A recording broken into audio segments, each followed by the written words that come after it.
Hey, what's going on, guys? For this video right here, I put together a list of the top 10 worst, most devastating injuries in WWE history. Getting injured is, it's something that I don't like to talk about.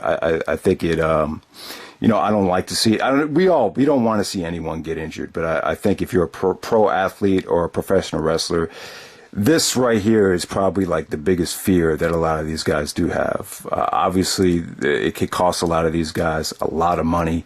One bad move, one wrong move, it could potentially derail your whole career. I don't think it's as bad in pro wrestling.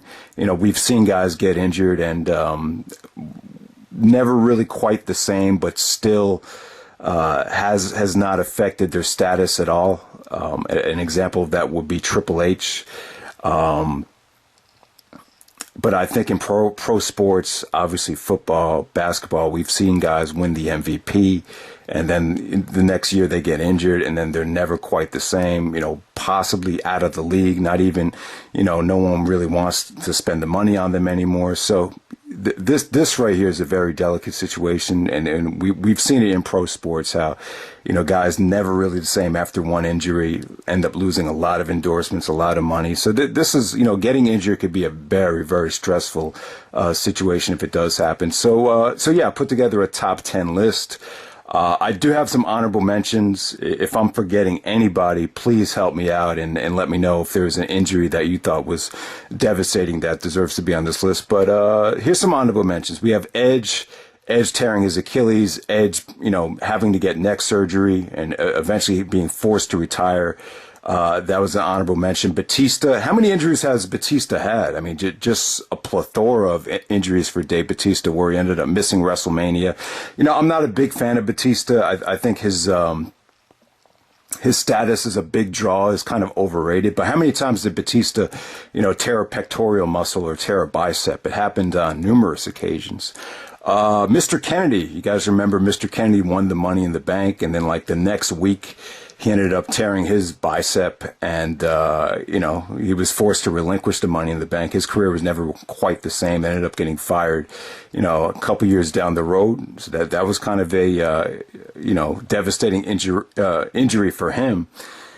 Kevin Nash, Kevin Nash probably be the most injury prone. The guy's carrying a lot of weight, 7 feet tall.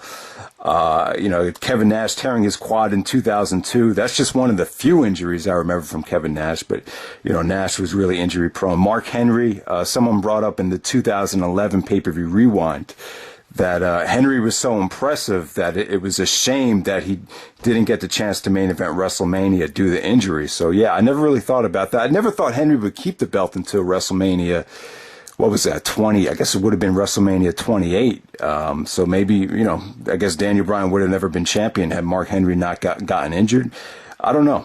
But, yeah. Christian Cage.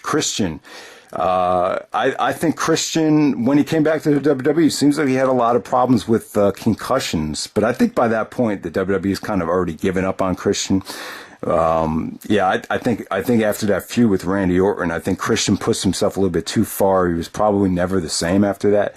And then the last one I have on the list, I think a lot of people forget, is The Rock. If you guys might remember, The Rock, I think he tore an abdominal muscle in his last match with Cena. And if I remember correctly, on the very next night on Raw, he was supposed to do a confrontation with Brock Lesnar, and that was supposed to lead to a huge Rock versus Brock match at WrestleMania 30. So yeah, that would have been really cool. I think that would have been the way to go. That would have kept the streak alive. I think looking back on it, Brock probably was. I was wrong about that too. Brock definitely wasn't the right guy to end the streak. I think it was definitely a mistake in retrospect. So yeah, The Rock and Brock would have been a cool match that happened. It's a shame that The Rock didn't get to go out on his own terms. I don't think he'll ever wrestle again. The guy's just too rich, too valuable for Hollywood right now. And yeah, so I got The Rock as my last honorable mention. But let me know if there's any other honorable mentions that you guys can think of. So let's get right into the list. I have at number 10. Really funny here, and this guy never wrestled in the WWE, but in my opinion, he's probably one of the 10 best pro wrestlers of all time. I think he's that good, even though he's never wrestled in the WWE. He had actually gotten signed by the WWE in September of 2009. He had his farewell match with Bryan Danielson in Ring of Honor. So I'm talking about Nigel McGuinness here. So Nigel actually was about to be signed, or I think he did sign with the WWE. But when he went for a physical, he didn't pass it. They said that he had a torn right biceps muscle that was never surgically repaired, and because it was never surgically repaired, he couldn't pass the physical. So he ended up signing with TNA, debuted as Desmond Wolfe, and we never really got to see Nigel McGuinness have a fair shot in the WWE as a wrestler. So it's a shame. I think if Nigel had made that move to the WWE, I think there's a good chance that he would have been very successful. I think, a lot of people said that Nigel was tailor-made for the WWE because he had great charisma, he had a great look, he was a great wrestler. I think he would have had a more successful run than even someone like William Regal if he was used right. But, we'll never know. I think, Nigel never getting a fair shot in the WWE, it's one of the most depressing stories ever. And you saw how much it affected him emotionally in the Last of McGuinness documentary. You have all these guys going on to make all this money, being secure, and then Nigel still, you tell he's very stressed out, very worried about, what his future held. But, give Nigel credit, man. I think he was shocked at how much support he got with that documentary, and he ended up having a nice career as a commentator. He really ended up being a great commentator for Ring of Honor and now for NXT. So very happy for Nigel. He's probably too old to ever wrestle in the WWE. I guess he's approaching maybe his mid-40s or maybe early. I don't even know. I think he's about 40, maybe 41, 42 years old. I think the possibility is still there. I hope he does wrestle, but, he's had a lot of bad luck. Aside from that biceps injury as well, he had problems with hepatitis. I believe it was hepatitis C. So, he definitely had some issues over the years. But, him never getting a fair shot in WWE, I always find that to be one of the most disappointing stories ever in pro wrestling. So at number 10, I got Nigel McGuinness. At number 9, I have Randy Orton. Where do we start here? There's really not one injury that I can point to. All I can do is tell you this, like when Evolution was about to get started, after WrestleMania, I think it was 19, actually Randy Orton and Batista, they both got injured before WrestleMania 19. Orton always had problems with his shoulder. I think he had a bicep injury. It was like one thing after another. Then right after WrestleMania, I think it was 21, he actually had to get shoulder surgery, and then when Orton started finally getting hot again after his title reign in 2008, he tore I think he ended up tearing his shoulder again in a last man standing match with Triple H. So, it was always one thing after another with Orton. I think it got to the point where he was sick of getting injured because it was costing him a lot of money. He had made a lot of investments. I think the report was that he, just put a lot of money into a lot of expensive things once he started a family, and he started to become paranoid about getting injured again. And he was in the ring with Mr. Kennedy, Mr. Anderson, whatever you want to call him, and he had almost gotten injured that night. And I believe there was a huge blow up backstage because Kennedy had a reputation of injuring people before. I think he actually injured Cena, and we'll talk about Cena later. So that's one of the things right there. Orton's always been injury prone. I just think he's been so. I remember a match that Orton had. I think it was against Dolph Ziggler at Night of Champions 2012, where the crowd. There was like a couple people in the crowd They started chanting, Randy's fragile, and Orton actually stopped the match. He kind of took his focus away from the match just to start jawing at these couple guys that were. Kind of on his back for being fragile. And it's funny because he was actually a babyface at the time, so he kind of broke character. But yeah, Orton's had a great career, you can argue. I mean, he's been 13-time champion, main events WrestleMania. I just think that the hype for Orton at first, with Triple H behind him, and him being the guy that beat Benoit and became the youngest champion ever. He even stated that he was going to make more money than Cena and Batista combined. When you put that type of level of expectations on yourself, and he didn't really deliver. It ended up being Cena making more money than Orton and Batista combined, if you want to be accurate. So, Orton had a great career.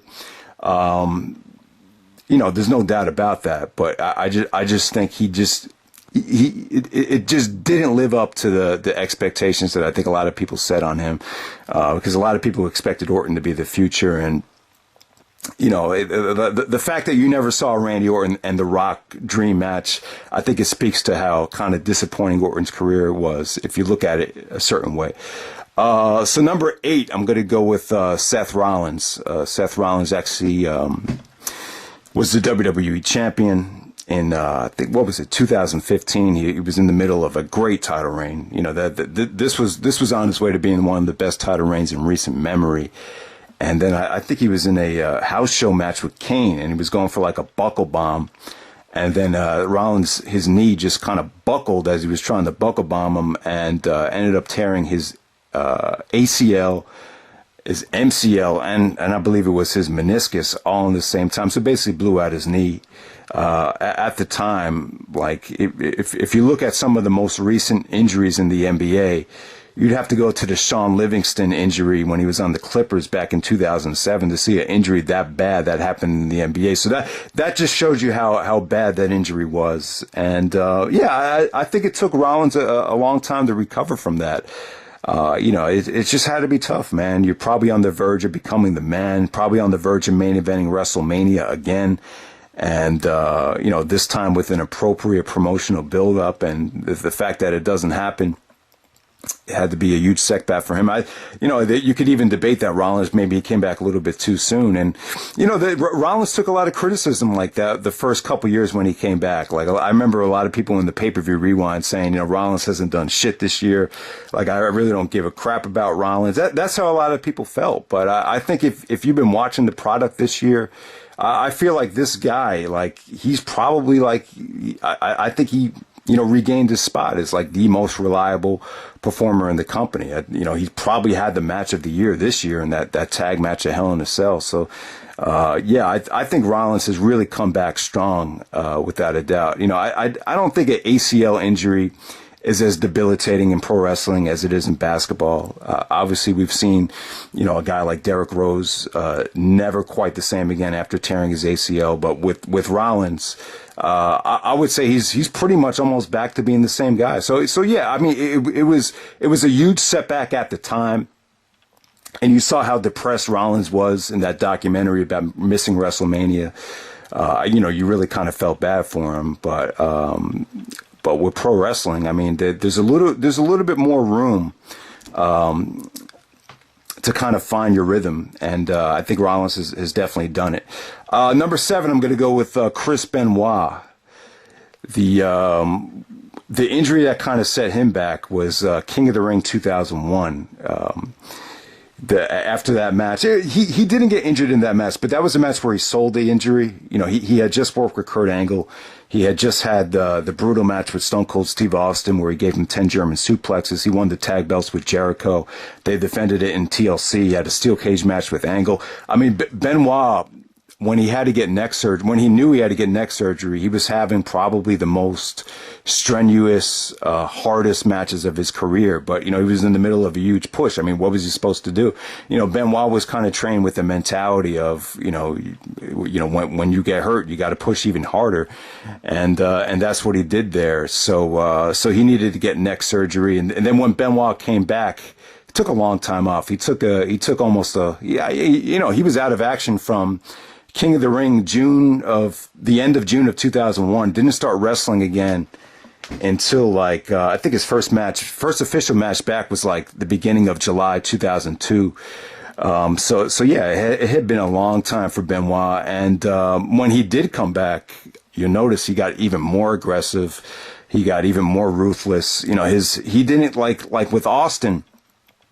Austin talked about when he was going to come back, he was going to, take a step back and do more fundamental wrestling. And with Benoit, I remember a quote in Pro Wrestling Illustrated that you kind of have to, you have to kind of question Benoit's style, considering he had neck surgery and he hasn't toned down his style. You have to consider the ramifications of him not toning down his style. And boy, I mean, that was great journalism from Pro Wrestling Illustrated, because, well, they said that in 2002, 2003, and then 5 years later, I mean, look what happened. Probably the most devastating thing that ever happened in pro wrestling occurred. And and I do think it's an issue too, because if you look at Austin and Edge, a lot of those guys, when the neck started getting bad, the doctors had advised them, you have to retire. You saw Austin retire in 2003. You saw Edge being forced to retire in 2011. Who knows? Maybe if Benoit was actually ordered to retire and he just kind of kept it a secret. There's a good chance that, something might have happened, and, Benoit's neck was, I'm sure his neck was deteriorating. That probably had a lot to do with him, seeing the constant, being on constant medication, just to get through the run. I'm sure it had a lot to do with it. I mean, I think a lot of people forget that Benoit's neck issues definitely played a huge part in probably his demise. But he probably just kept battling through it, and he probably should have been forced to retire.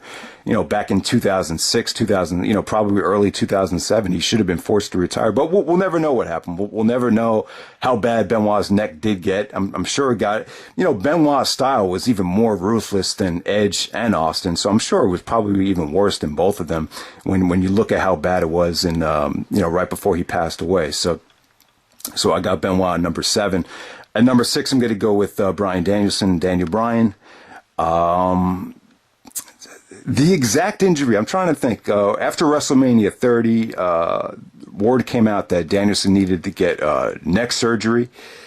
It was no surprise. I mean, Danielson took a lot of chances in the WWE. I think a lot of unnecessary dives where his head hits the guardrail. Just a lot of Danielson charging and doing a double drop kick to the guy, and he lands on his neck. How many times has that happened? He never really did that in Ring of Honor. But as a babyface in WWE, he was always trying to get the crowd on his side. So I think a lot of those chances kind of backfired. And but obviously Danielson had a lot of concussion issues. Probably the matches with Nigel, a lot of the stuff he did in Ring of Honor, with the flying headbutt too, probably contributed to Danielson's concussion issues. So yeah, I mean, the neck surgery, it seemed like Danielson really had a tough time with that neck surgery. I particularly remember that he had a tough time finding the right doctor to do the right surgery.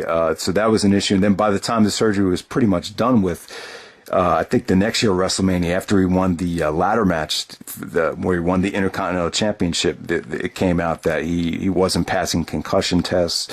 So that then he was forced to retire. But yeah, I mean, it sucks, man. After all that momentum and that huge moment at WrestleMania 30, it really kind of set the company back and set him back. I talked about how, Punk walking out might have hurt a lot of the indie guys. I think it's true to an extent, but I think, Daniel Bryan's injury, it was just kind of like, it was kind of losing two birds in the same year with Punk walking out and Daniel Bryan getting injured. I think it really, it just really hurt I just think it really was disappointing for fans of CM Punk and Daniel Bryan to see him, go down that way, because it was such a huge, there was so much momentum, there was so much excitement behind it, and then it's like, bam, Punk walks out, and then Daniel Bryan gets injured, and it's pretty much the end of his career. So, but I'm happy that Daniel Bryan's back. It's still a huge question mark if he's ever going to get the same push and the same reaction. But the Daniel Bryan injuries were very devastating, I would say. Number 5, I'm going to go with John Cena.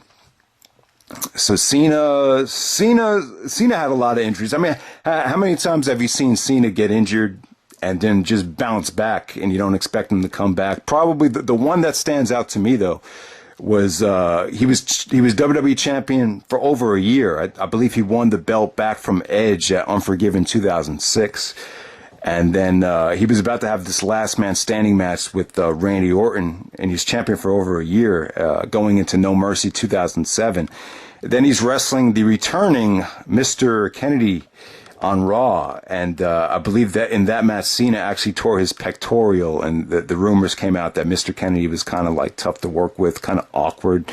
And then, so Cena was forced to relinquish the WWE Championship, which was a huge disappointment at the time. I think, and he, you say what you want about that Cena title reign. Obviously Cena took a lot of shit on the internet when Orton actually lost to Cena at SummerSlam. A lot of people were like, just wow, man, when is this Cena reign going to end? And the fact that Cena never lost that title clean, I think it hurt the title. Anytime you have someone that's champion over the year and you're the face of the company and the guy that everyone's talking about, it could have been huge, man. I mean, Cena going into WrestleMania 24 as champion, being undefeated for a year and a half, it could have made for an awesome, incredible WrestleMania moment if he was, facing the right guy. Maybe Cena versus Jericho for the title. I think that would have been huge had Cena never lost that belt or never dropped that belt. So that was a, Cena, give Cena credit though. He always was able to bounce back and find ways to do it. There's been mixed feelings about that. There's been some eyebrows raised about how Cena's able to rebound from injury so quickly, but I never looked too much into it. I always see Cena as being a clean guy. If you look at Cena's body, it's never really changed. I mean, if you look at other guys, a guy like Randy Orton, it's been, his body has been like so up and down. About the way it looks. So I've never thought Cena was one of these guys that was on steroids. I just think the guy, he works his ass off, and to me, like I've never seen Cena like I've never seen his body change. So I've always thought he was one of the clean guys. So, but yeah, that particular injury, I just thought it was bad for the title. Number 4, I'm actually going to go with Shawn Michaels. The Michaels injury. Yeah, there's 2 that come to mind. Obviously, the first one is when he had to get knee surgery. A doctor said to him, "You can't wrestle again." Obviously, I think the 1996 reign it took a lot out of Shawn Michaels physically, and then he ended up missing WrestleMania 13. I mean, you could say that was devastating, but I think the one that really got to Shawn Michaels was the one the next year. It was Royal Rumble 1998. It was a casket match, and Shawn Michaels took a backdrop, and his back hit the edge of the casket, and it looked like a pretty heavy bump to take, but he was able to finish the match, and you didn't notice anything wrong. I think Michael said in an interview the very next morning he woke up and he couldn't move out of bed. He couldn't get out of bed. His back hurt that bad. He had to call his parents up and basically said, I don't know what's going on, but I can't move. So yeah, I mean that was a devastating back injury. I'm sure Shawn Michaels had to, take a lot of medication and was probably on a lot of stuff just to get through that match with Stone Cold Steve Austin at WrestleMania 14. So he was going through a lot there. That was a devastating back injury because it changed the landscape of the Attitude Era. If Michaels had never hurt his back there, I'm sure Michaels would have been a huge. I mean, he was still young. He was only 32 years old, so Michaels definitely would have been a huge part of the Attitude Era had he not gotten injured. I mean, Michaels didn't wrestle one match, when the after the ball was passed to Austin. He wasn't, and it had to be.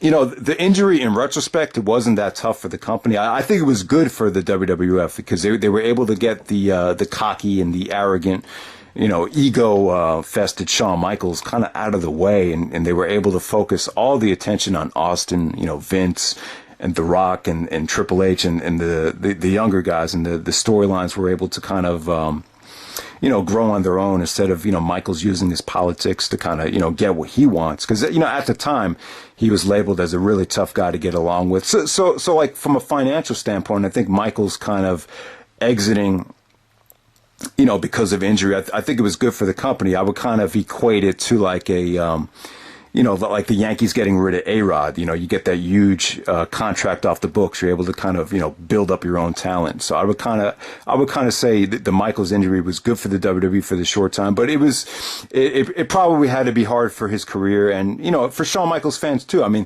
think about all the great matches you could have seen in the Attitude Era. You probably could have saw more stuff between, Austin and Michaels. You probably finally could have seen the dream match between The Rock and Shawn Michaels once The Rock, elevated himself into a household name. So you probably lost a lot of quality wrestling that you didn't get in 1998 and 1999. So there we go with that. So I got Shawn Michaels at number 4. At number 3, I'm going to go with Stone Cold Steve Austin, injuring his neck against Owen Hart at SummerSlam 1997. If you remember, Owen Hart did the pile driver and, he did it ass first.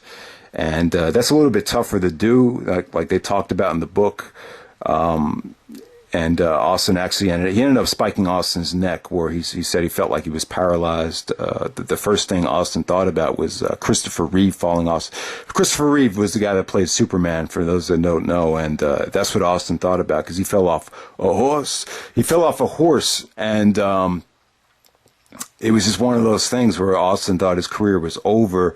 And, it definitely, they had, I think the doctor said to Kurt Angle, I think when Kurt Angle saw Dr. Youngblood in San Antonio, the guy that did Austin's surgery, said that, your neck is probably the worst I've seen since Austin. So Austin's neck was really messed up. And, it was kind of, I wouldn't say it affected, just like the Michaels injury. I don't think it affected the Attitude Era. It kind of forced the WWE to be more creative with the storylines. It was kind of a natural, it was kind of like the injury that they needed to kind of, set up this corporate wall that stood in the way between Stone Cold and the WWE Championship. So it definitely helped Austin out storyline wise, but like long term, it definitely had its side effects. You probably wouldn't have seen Austin have to get neck surgery in 1999. He delayed the neck surgery. He waited until 1999 until, The Rock and Triple H were pretty much main eventers at that point.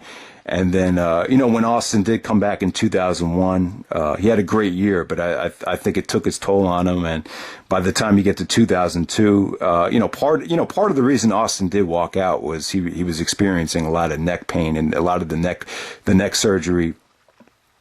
A lot of the repairment kind of wore off, and it was definitely, that was probably one of the reasons that he walked out. He just couldn't keep up with the schedule, and then on top of that, it's just he just wasn't happy with creative and a lot of guys being elevated ahead of him. So it was probably a lot of different reasons why Austin did walk out, but I would say, like, based on everything I've heard after the fact, it seems like the neck pain was probably the number one trigger in retrospect. And his career was kind of cut short. I mean, when Austin, pretty much called it quits, he was only like 37 years old. I think in pro wrestling terms, that's kind of young.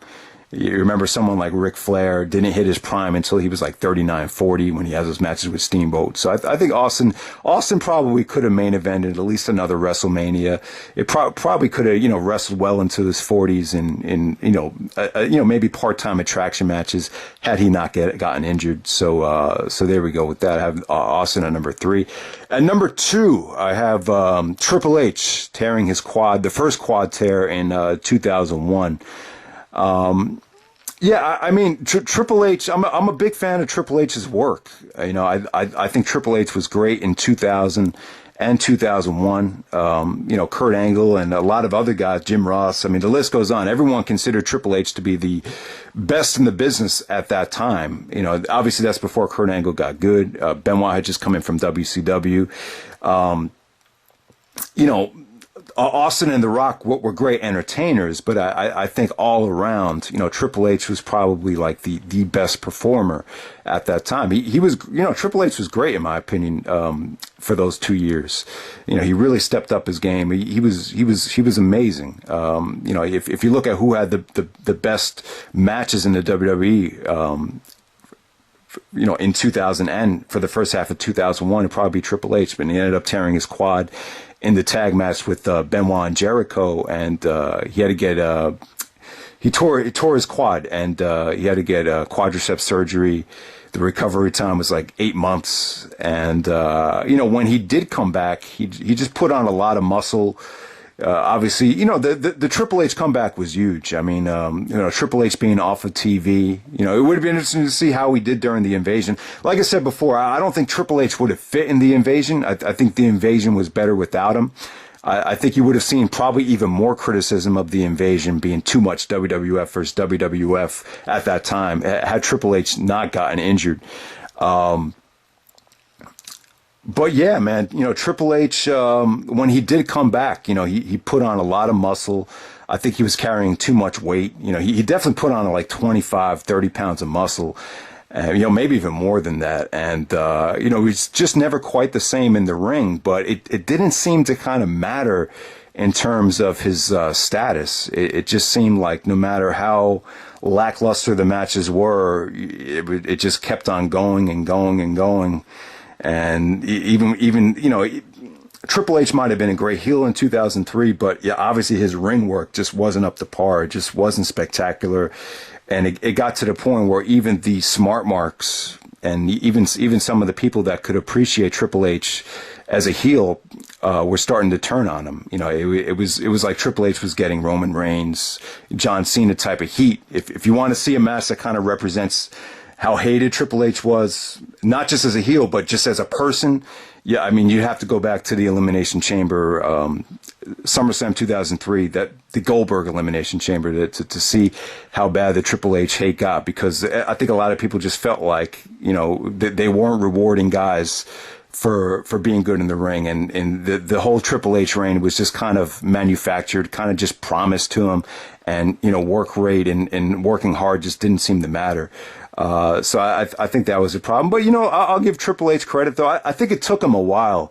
I think when you get to like WrestleMania 2005, when he was working with Batista, you could see that Triple H got, started getting more of a rhythm. I think it took him a while to really understand how his body, how he had to kind of change his diet and his body and his workout routine to kind of compensate for the injury. And when Triple H tore his quad again in 2007, he kind of learned from his mistake and came back a little bit more leaner. You could tell he watched his diet, lost weight, and I think it definitely helped him out a lot. I think it paid huge dividends to not overdo it with the weight training and all that stuff. So definitely the Triple H injury, the quad tear, it's I think it was really devastating because it definitely hurt the performer, and it just seemed like even though the injury was hurting Triple H's matches, it just didn't seem to matter. And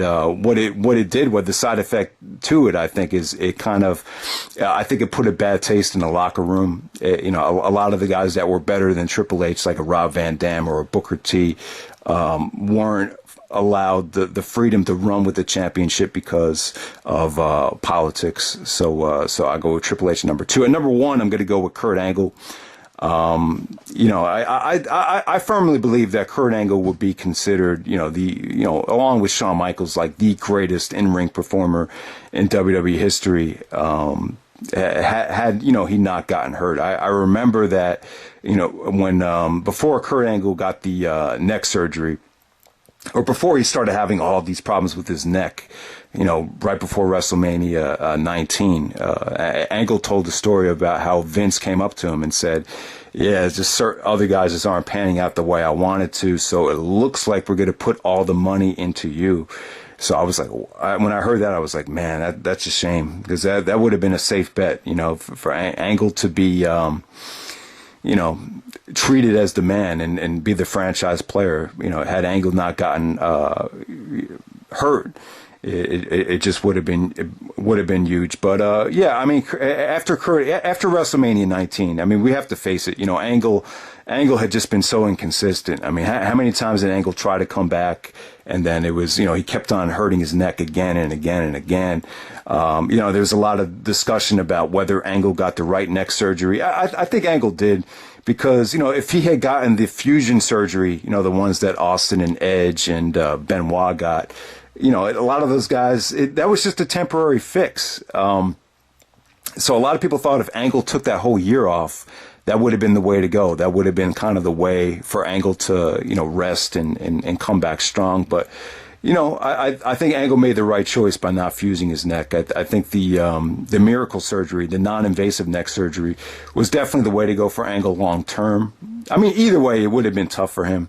Angle had neck problems going back to the Olympics, but there was a match he had with Brock before WrestleMania 19 where I think Brock was like Angle was doing like a rear naked chin lock to Brock, and Brock had him up, and he kind of ran with Angle on his back and threw him into the ring post, and Angle's neck kind of jarred into the ring post. And then ever since then, like, the neck problems started getting like chronic level. So yeah, I mean, it wasn't just neck problems. I mean, Angle has, he wrestles, he's a lot like Benoit. He wrestles a very ruthless style where he only knows how to go one way, like either 100% or nothing. And I just think Angle's style as a whole contributed to a lot of different injuries. And but the Angle's injuries were part of the reason why I think they parted ways. I think it was probably the main reason why. I think a lot of it had to do with Angle. I think at that point Vince wanted to move on with a different direction. I think he kind of felt like Angle was holding him back from totally making the transition to PG. I think Vince was more of a wanted to promote more like the Rey Mysterio, John Cena type, and it didn't see Angle as like a merchandise seller. So I think that had a lot to do with it as well. But the bottom line is Angle. I just think you could have gotten so much out of Angle in his 30s had he not gone to TNA and had stayed in the WWE. And it's I don't know, it kind of it really ever since WrestleMania 19, you never really got to see Angle consistently be the man for the company like you thought he was going to be. And I just think he would have been, he could have easily solidified himself as the all-time, greatest in-ring performer in the company's history. I think because it didn't happen, you kind of see Shawn Michaels in that light and not Kurt Angle. But, that's the top 10 most devastating injuries, in my opinion. So let me know what you guys think. And that's pretty much it, man. And I'm out. All right.